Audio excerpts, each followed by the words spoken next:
Pronto para mais um cafezinho? Vamos lá? Hoje eu quero fazer uma mudança radical aqui nos temas dos cafezinhos, né? Eu quero falar um tema bem interessante, de um tema que eu estava querendo discutir há bastante tempo, né? Já tentei pensar isso em Twitter, já escrevi uma série de posts sobre isso muito tempo atrás, né?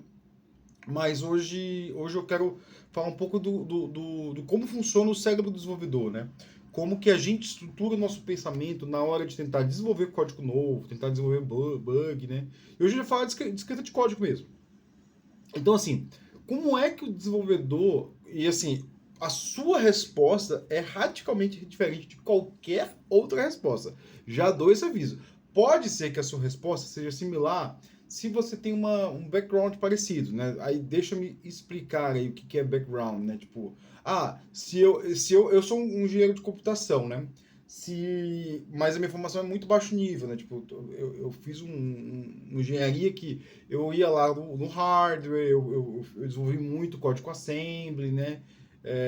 Vi muita eletrônica, eletrônica digital, eletrônica. Tem dois tipos de eletrônica, caso você não saiba, né?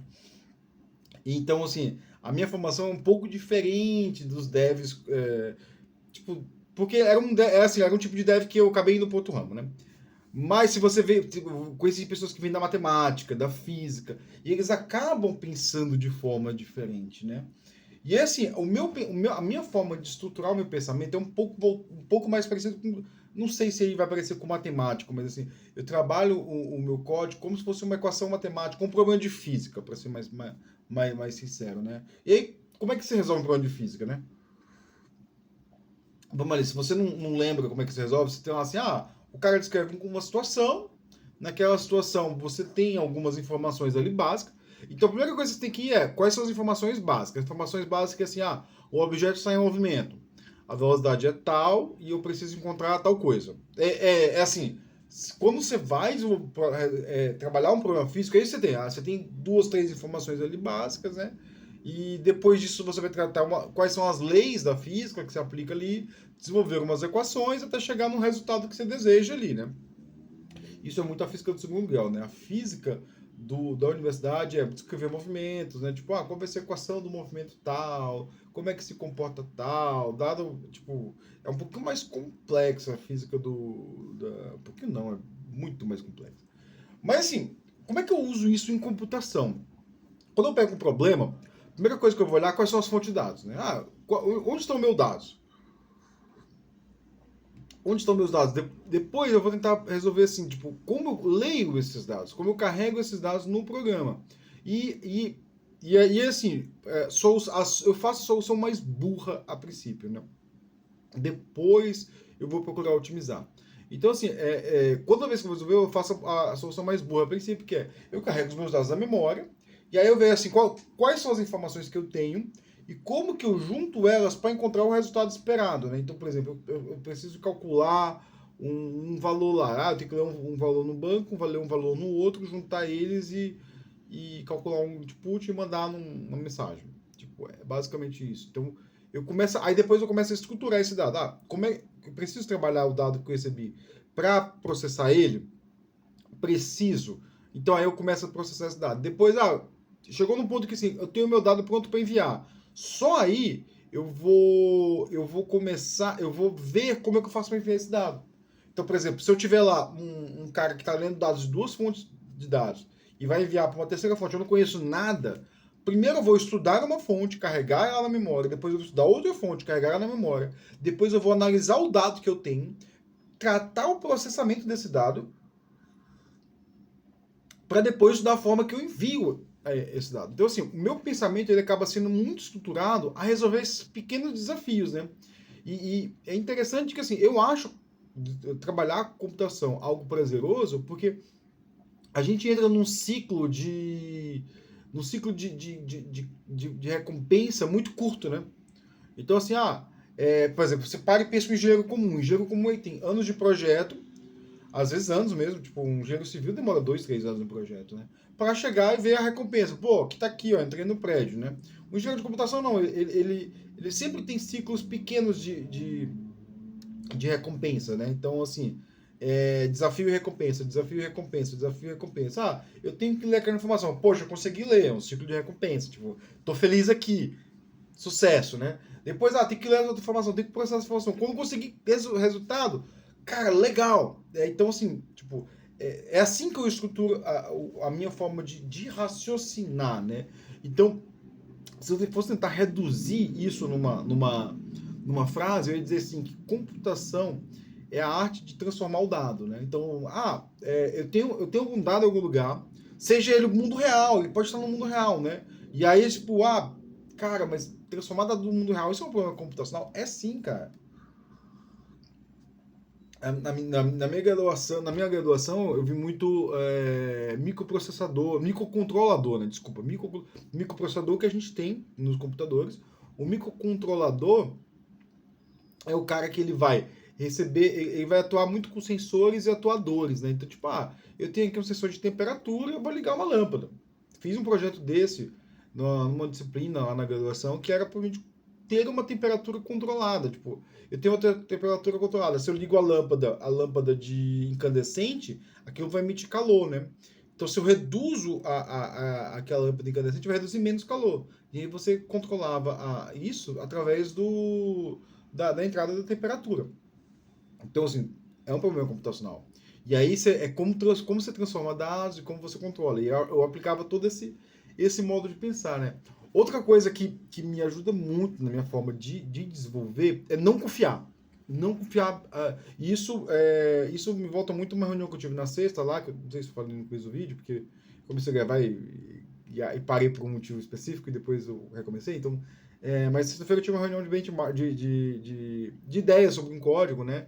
E os devs estavam confiando muito naquele código. E assim, eu falo assim, cara, se tem um bug, esse código não tá bom, né? Tipo, e eu não confio muito nos códigos, né? Tipo, se eu leio na documentação do código, esse aqui deve retornar um número tal. Eu vou e abro o código para tentar entender aquele código, né? Tipo, e aí se eu vejo se aquele código ele é determinístico, eu falo, pô, esse código é determinístico, né? Se ele é determinístico, eu confio nele.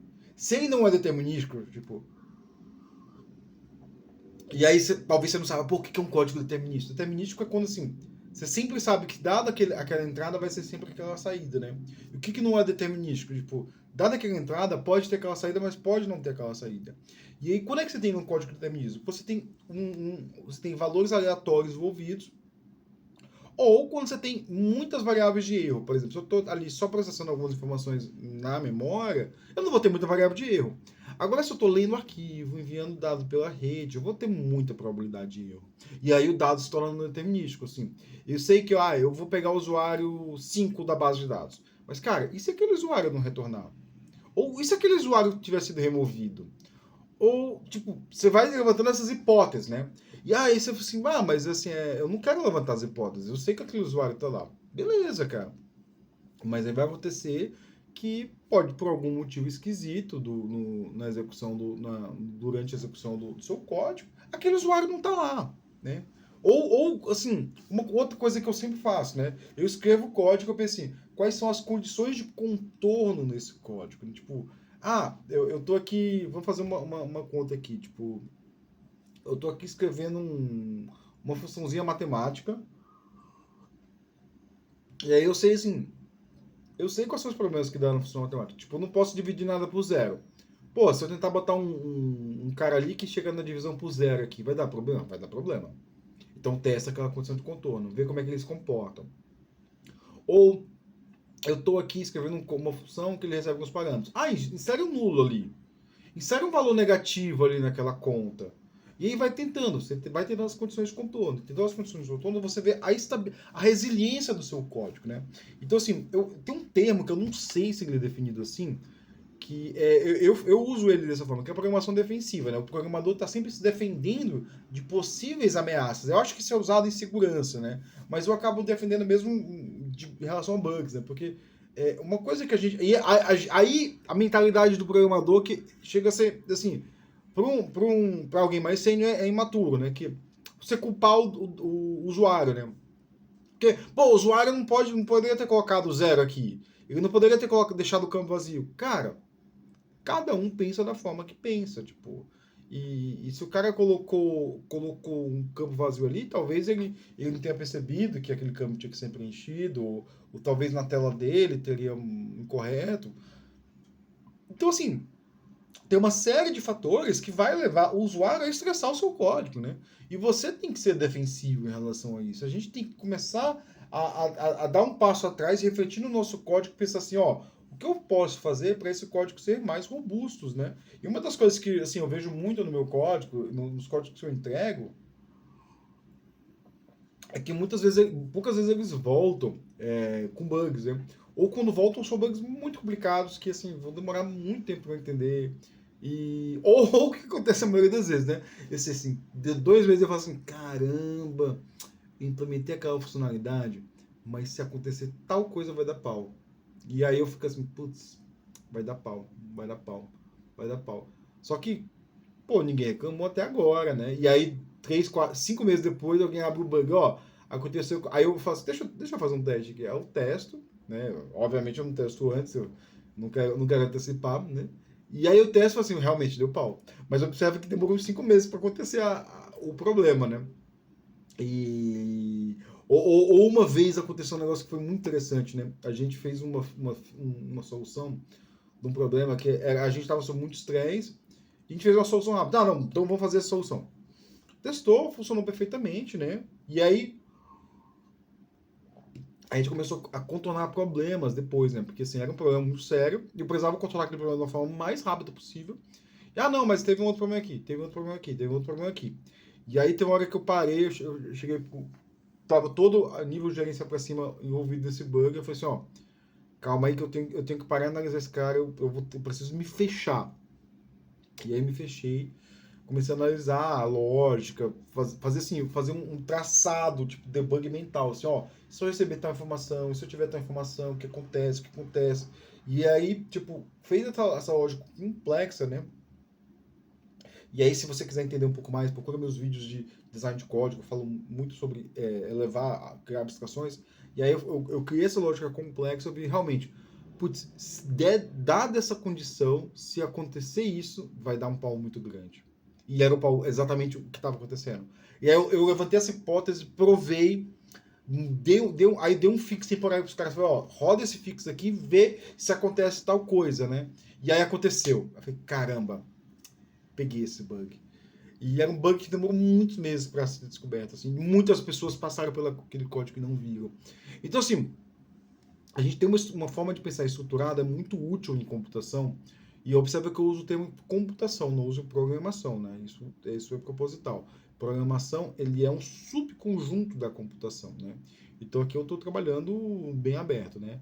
É isso, pessoal. Espero, assim, meu cafezinho. Talvez eu vou tratar disso a semana toda, gente. Esse tema meio complexo aqui, meio viajado, mas é isso que eu vou tratar a semana toda. Valeu, obrigado, bom cafezinho pra você.